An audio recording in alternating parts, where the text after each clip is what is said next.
Je suis Ghislaine Prévost, je suis vice-présidente du conseil d'administration de l'Université de Guyane et je suis également professeure des universités en biochimie et microbiologie. Alors, l'Université de Guyane, de par ses missions, s'attache à former la jeunesse de Guyane et d'ailleurs, mais également se penche sur leur insertion sur le territoire. L'université également mène des activités de recherche à travers sa cellule recherche et valorisation, s'implique dans le développement du territoire à travers la valorisation des travaux issus de la recherche. Alors, au niveau de cette recherche, nous avons un certain nombre d'équipes de recherche. L'UMR Cali Sud, qui s'intéresse à la valorisation des fruits et légumes de la région amazonienne, notamment les palmiers, avec des applications à la fois pharmaceutiques, cosmétiques et agroalimentaires. L'UMR Ecofog, qui s'intéresse à la biodiversité des forêts de Guyane en particulier, avec des aspects valorisation de substances naturelles issues de cette diversité des arbres en particulier. L'UMR LEISA, qui a une approche ainsi que l'équipe de recherche MINEA, plus tournée vers les sciences humaines et sociales, et notamment l'étude des savoirs et savoir-faire des populations de Guyane. Alors, l'Université de Guyane a décidé fin 2020 d'adhérer au pôle Cosmétique Vallée de façon à tout d'abord avoir une connaissance de ce milieu, se constituer un réseau et puis à travers ce réseau et ces connaissances, pouvoir mieux accompagner les porteurs de projets et les entreprises qui se créent en Guyane. On peut noter un engouement très important au niveau de la production de produits cosmétiques en Guyane ces dernières années. Notamment, vous avez tous pu le voir, des produits cosmétiques à usage capillaire, avec des structures comme Yana Farm, Biostratège qui vient de se monter, etc. L'université a d'ailleurs une bourse CIF en partenariat avec Biostratège Guyane, visant à valoriser les produits locaux. Donc, nous avons adhéré il y a un an. Donc, Monsieur Rudy Kovis, qui est maître de conférence en chimie, est membre titulaire du conseil d'administration de Cosmétique Vallée et moi je suis suppléante. Et puis la Cosmétique Vallée nous a également fait l'honneur de nous inviter à faire partie de leur conseil d'expertise scientifique qui donne un avis sur toutes les demandes de labellisation ou de financement par la Cosmétique Vallée. Donc ça également, c'est un élément qui est très important et qui nous permet de voir tout ce qui se fait et de voir les attentes et les demandes du marché, mais au niveau mondial, de façon à nous, sur le territoire, pouvoir mieux construire et mieux œuvrer dans le développement de la Guyane. Nous avons au niveau de l'université une attention particulière et nous serons vigilants là-dessus. Nous avons vraiment une volonté qu'il y ait des unités de transformation qui soient implantées sur place, qu'il y ait des entreprises qui puissent investir sur le territoire. L'objectif étant de favoriser un maximum de transformation localement, de façon à avoir de la valeur ajoutée sur les bioressources du territoire et à ce qu'on ne soit pas simplement un territoire qui va exporter de la matière première. Donc, voilà ce que je voulais vous dire sur nos projets et les raisons pour lesquelles nous avons adhéré à ce projet de développement des activités autour des produits cosmétiques en Guyane.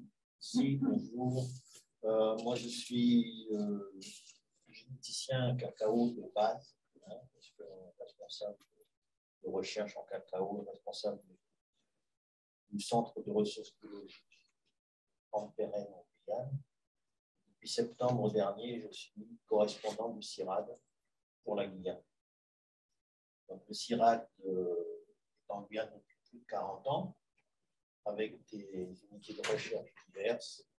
Il est intervenu au départ beaucoup sur la forêt, pour les PNS. Donc, on a des technologies de transformation du bois, de caractérisation du bois, d'utilisation du bois. Et le CIRAD fait partie de beaucoup d'associations et de centres techniques du bois. Mais on travaille aussi sur la transformation de produits locaux. Donc, comme Alba va parler plus que moi, on a des connaissances sur différentes plantes originaires de la région, étant donné qu'on a du personnel très qualifié, botanistes, qui font partie d'équipes de prospection, de recherche de possibilités d'exploitation ou d'utilisation de plantes forestières dans des buts, que ce soit en santé, en transformation pour des produits de beauté ou autres. Donc, c'est dans ce domaine que Alba intervient, qui est une grande spécialiste de transformation de produits locaux. À la station de Combi, on a une unité de transformation de bois de rose. Donc, c'est un ancien technicien de la station de CIRAD qui a monté cette entreprise, M. Couturier. Je pense qu'à l'occasion du colloque, il y aura une visite de leur installation. Ce sont des espèces qui sont protégées, mais qui sont contrôlées. Donc, on ne pille pas la forêt, mais on utilise aussi des ressources reconnues, contrôlées, qui ne sont pas exploitées, et on ne détruit pas le patrimoine national pour faire une exploitation économique. Ça, c'est très important pour nous. Donc, la recherche continue. Il y a beaucoup de possibilités. Je me souviens avoir eu des gens de compagnie, excusez-moi, qui nous ont aussi déjà sponsorisé pour un projet le jardin du Loracé, par exemple, sur la montagne de Rorota, et qui sont venus en forêt avec nos botanistes, qui ont vu, qui ont marché avec les botanistes, qui ont senti ce qui existait dans chaque arbre, dans le sentier de la forêt. Ils ont dit qu'il y a énormément de choses exploitables. Mais après, il faut savoir comment on va les exploiter. Donc là, il y a la recherche qui doit être faite. Et il y a aussi tout ce qui est le volet protection, origine, des conventions du Code de Nagoya, APA. Nous, le CIRAD, nous sommes très attachés à ça, mais dans le cadre du projet de centre de ressources biologiques, nous avons eu à faire là un inventaire de ce qui peut s'appliquer pour l'exploitation de ressources. Et on a une convention avec un master de droit qui a fait une étude, son mémoire de fin d'année, sur la propriété intellectuelle et la propriété, toutes les réglementations qui peuvent s'appliquer à l'exploitation de ces ressources naturelles. Je passe la parole à Madame. Michel. Alors, comme je suis très émue, souvent dans ce genre de conférence, donc j'ai préparé mon texte. Je suis désolée, au moins tout y est et je pourrais faire passer le message. Donc, voilà, donc, comme a dit Michel, vous avez eu la présentation du CIRAD.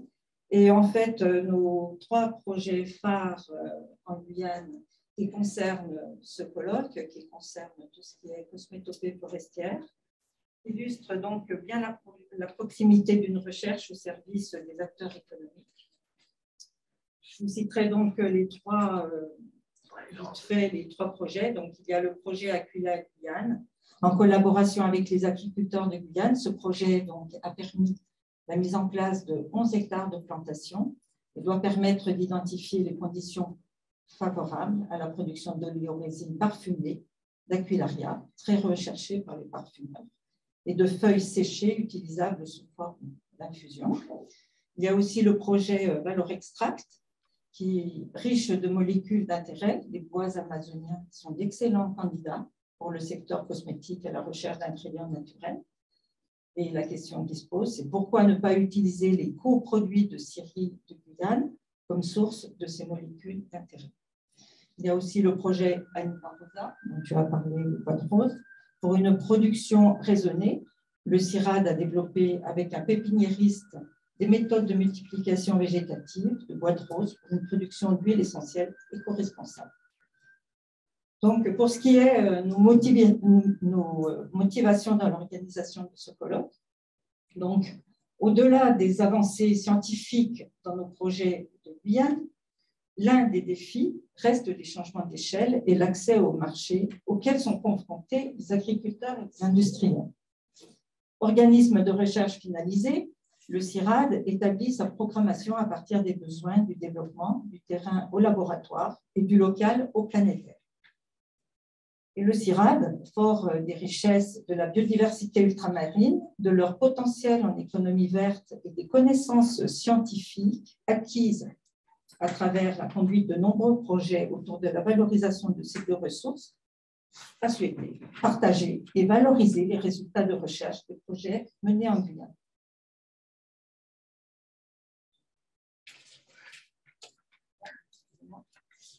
Donc,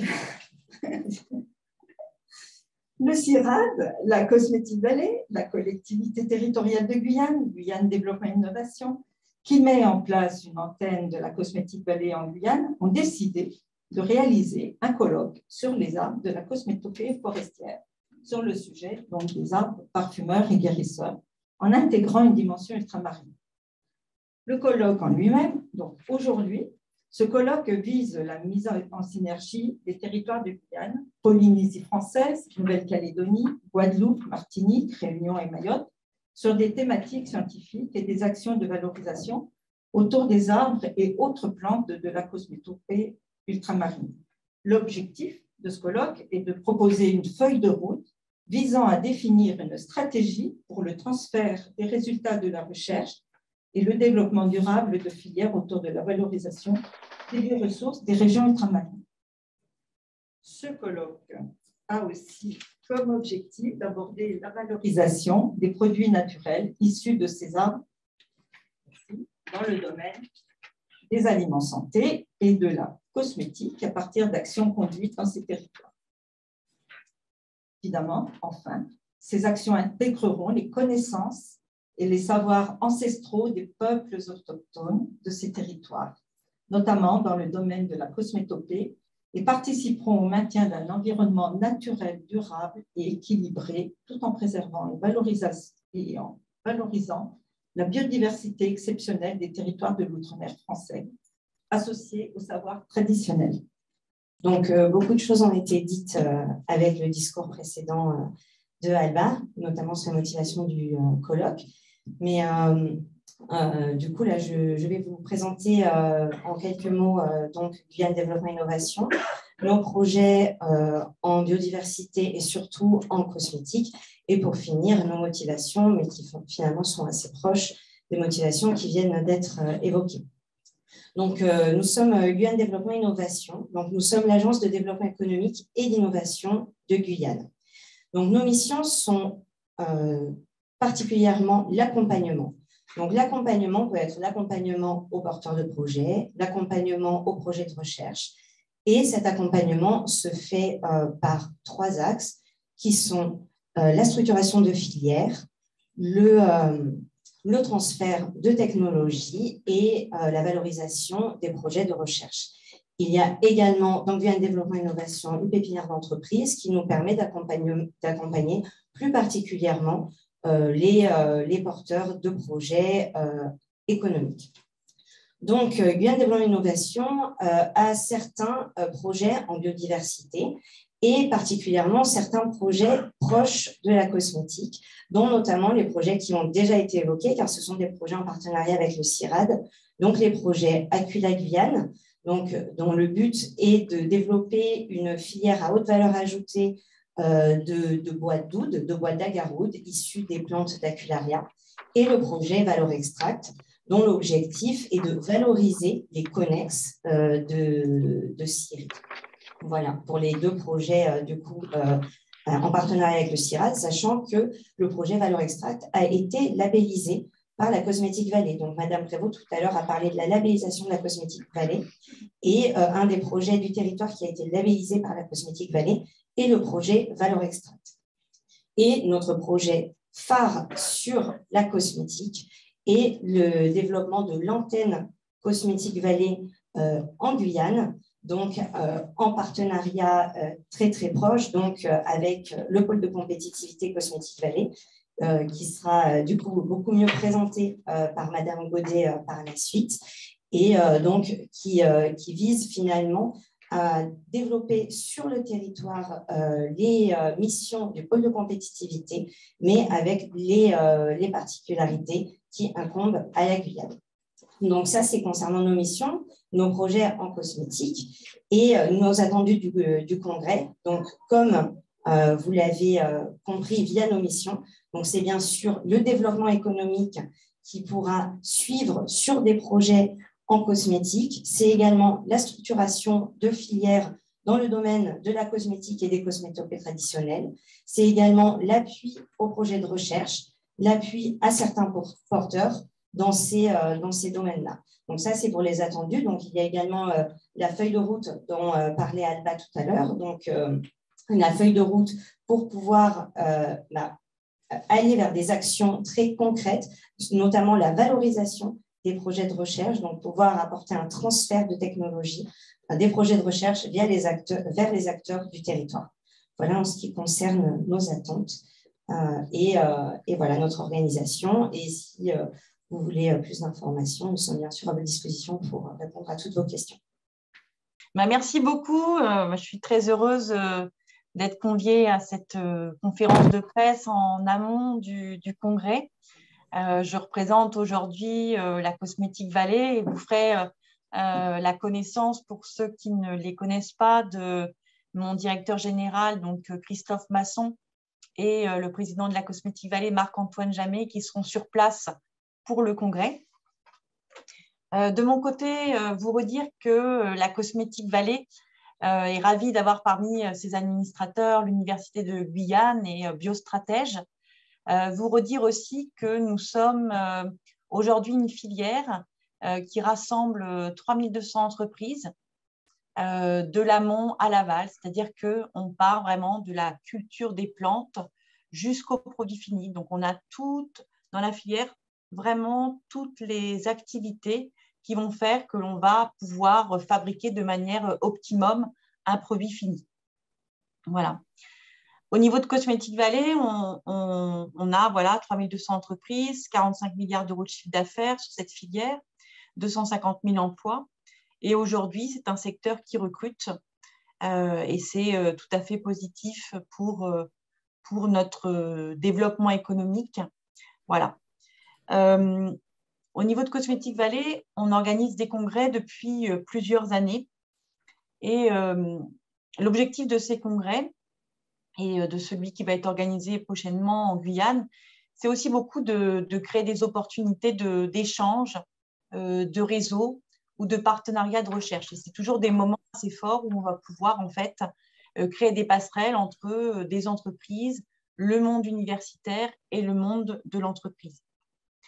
Les liens avec la Guyane sont, je dirais, sont pas nouveaux en ce qui concerne Cosmétique Vallée, puisque un des premiers projets de recherche labellisés par Cosmétique Vallée, c'est un projet qui s'appelait Tout Naturel et qui a été labellisé par le pôle en 2005.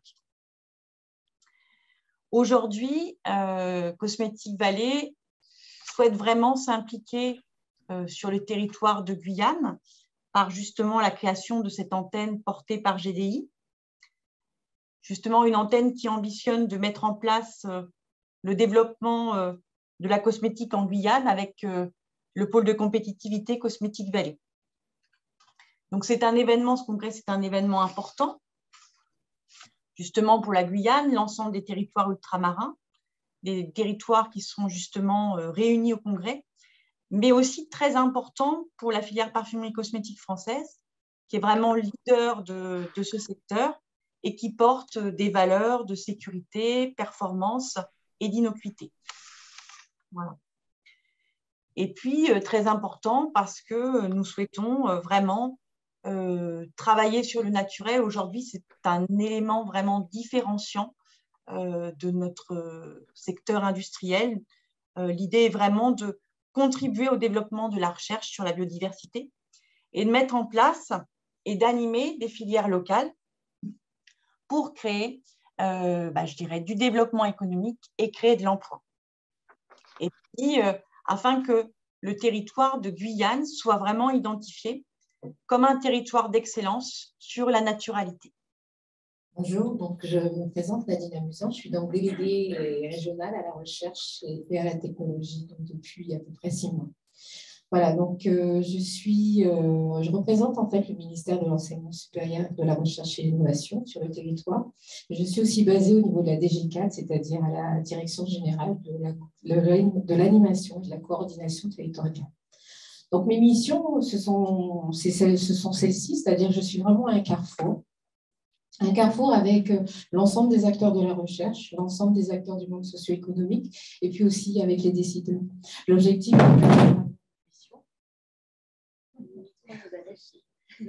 à travers ma mission vise tout simplement, dans un premier temps, à pouvoir contribuer en fait à toutes ces stratégies autour de la recherche et de l'innovation. Dans un deuxième temps, à s'assurer en fait que les résultats de la recherche puissent être transférés, cette innovation puisse être transférée vers le monde socio-économique. Et puis dans un troisième point, il est important aussi de s'assurer que, tout simplement, que ces connaissances qui sont développées soient tout simplement diffusées au plus large nombre possible et à l'ensemble des citoyens de notre territoire, compte tenu, on sait un peu de son fractionnement. Voilà. Donc, quand Alba m'a proposé de pouvoir participer à l'organisation de ce colloque, j'ai tout simplement dit oui et je crois qu'il prend aussi tout son sens dans le cadre de cette mission. Tout simplement, je crois qu'on n'a pas besoin de revenir sur le fait que la biodiversité ultramarine, c'est une vraie richesse. On sait que les plantes endémiques, elles sont 35 fois plus importantes que tout simplement dans le monde dans les régions tempérées. Et cette biodiversité, de nombreux rapports disent en fait qu'elle peut être aussi un levier de développement. Et la vraie question, c'est de se dire comment ça se fait qu'au jour d'aujourd'hui, malgré tout ce potentiel, on n'est pas encore devenus des acteurs sur les marchés internationaux. Alors, on a des success stories, comme Biostratège sur la Guyane, on a Wayana Wassag aussi qui est en train de développer sa structure. Ailleurs, comme en Martinique, on a notamment Shirley Bilot avec Caudalie, je crois. Donc, on a des success stories, mais la vraie question, c'est comment faire en sorte que cette filière se structure. Donc, et qu'on puisse avoir cette vision depuis la phase de la production de cette ressource jusqu'à sa phase de transformation. Et donc, le colloque, c'est vraiment une occasion d'avoir un peu cette interaction et de ne pas simplement avoir une vision guyano-guyanaise, mais d'avoir cette vision un peu ultramarine, parce qu'il est important de pouvoir partager sur nos expériences, aussi sur nos échecs, et puis sur nos réussites, et puis véritablement sur les freins. Et je crois que c'est ensemble, en fait, qu'on va pouvoir se positionner et voir un peu comment avoir une feuille de route qui puisse traduire un peu cette vision et qu'on puisse concrétiser, en fait, cette ambition qui, je sais, chacun le porte au fond de soi. Voilà, donc moi, ce que j'ai envie de dire, je regarde si je n'ai pas oublié quelque chose, et donc du coup, ce colloque, c'est vraiment l'occasion d'avoir cette interaction avec tous ces acteurs. Le monde de la recherche, parce qu'on fait sur la Guyane et sur les autres territoires, une recherche de très bonne qualité. Le monde socio-économique, parce qu'on a des acteurs qui se battent au quotidien pour pouvoir rester sur les marchés, de pouvoir faire leur place sur les marchés. Et puis, on a aussi les décideurs aussi qui ont une volonté de faire ce développement.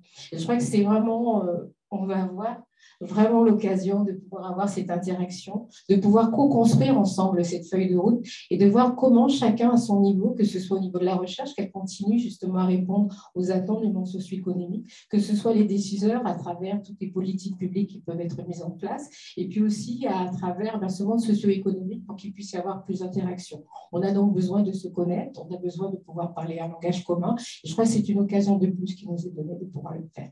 Merci. Merci beaucoup. Bonjour à vous tous. Bonjour à ceux qui sont en distanciel aussi. Donc, Violaine Machichi-Prost, j'ai une double casquette aujourd'hui. Je représente à la fois le président de la collectivité territoriale, M. Gabriel Zermi, qui aurait beaucoup aimé être là, mais les fonctions font qu'on ne peut pas se démultiplier. Et puis, comme vous l'avez dit, en tant qu'administrative de GDI, donc je suis vraiment très heureuse d'être là parmi vous pour un événement qui est important pour la CTG et pour sa présidence, à travers notamment plusieurs axes qui vont être traités pendant ces quelques jours. C'est le président qui ouvrira du coup ce colloque lundi dès 8h30. Donc, ça montre l'importance que l'on donne aussi à cette thématique. Je suis ravie de participer à cet atelier pour me faire notamment une idée des enjeux pour chaque partenaire, puisque c'est aussi ça, c'est comme ça, à mon avis, qu'on arrivera à travailler et à avancer, c'est en partenariat et en travaillant tous ensemble, que ce soit pour la CTG, GDI, pour le CIRAD, pour l'Université de Guyane, et puis bien sûr pour Cosmétique Vallée, avec des thématiques qui ont déjà été relevées comme importantes et pourvoyeuses d'emploi et pourvoyeuses de valeur ajoutée, notamment dans le schéma régional de l'innovation à l'époque, avec qui traduisait notamment la possibilité de la valorisation des bioressources à l'époque, de la cosmétologie, bien sûr, avec bien sûr une logique de création de nouveaux secteurs économiques à forte valeur ajoutée. Et je pense qu'aujourd'hui, on est tous là pour ça et je suis très heureuse de pouvoir être témoin de cette synergie et énergie future en place et à venir.